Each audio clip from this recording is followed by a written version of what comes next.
in which the writer meets his father for the first time since his father's death, and he's just standing there. Like his feet have forgotten they aren't supposed to be stubborn anymore, and he can't hear my voice because my mouth is an ambulance siren. I wake up wailing in the dark, and I think it's my dad's name, and he's still standing there. In our old garage, the smell of rust and mold and dust, this ruined temple of things that should be dead but have resigned themselves to overgrowth. Your car used to be right here. Do you remember that car, Dad? Do you remember this place, Dad? When Mom and I left, you told our neighbor to look for you here.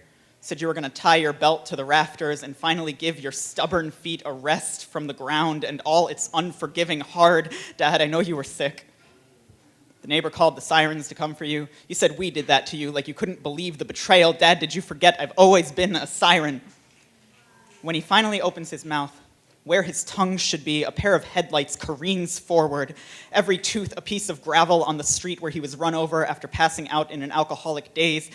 He says my name, but it's not my name. I don't understand his voice.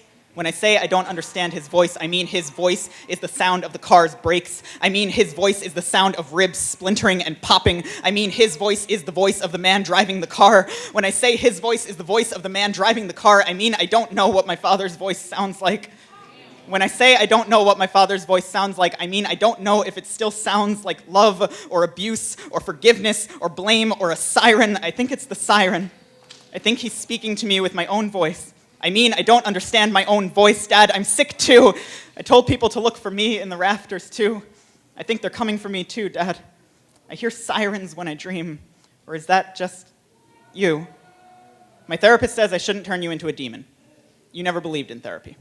Dad, why are you still wearing that suit? You couldn't even brush the dirt off after we buried you. Why are we here? Your cigarettes are still collecting in the corner by the rakes. Dad, that's probably dangerous. We keep cars in here, Dad. Why are you so drawn to gasoline? This place is still burning. We don't even call you Dad anymore, just him. Just remember that time like you don't have a name or a body. You always liked ghost stories. Dad, we threw away all the pictures of you. Dad, I hate this garage. Why are we still here? You couldn't stay sober long enough to teach me how to drive. Dad, I got into a car accident the other day. Dad, how do I stop blaming your grave for everything that goes up in smoke? How do I pull out of my garage and not see your hands on the steering wheel? Dad, I never visited you in the hospital before you died. They said even while you were in a coma, your body was going through withdrawal without the alcohol. Like it kept screaming in its sleep because it missed the thing that had broken it. Dad, I wake up to my own voice wailing sirens all the time. How long do withdrawal symptoms last?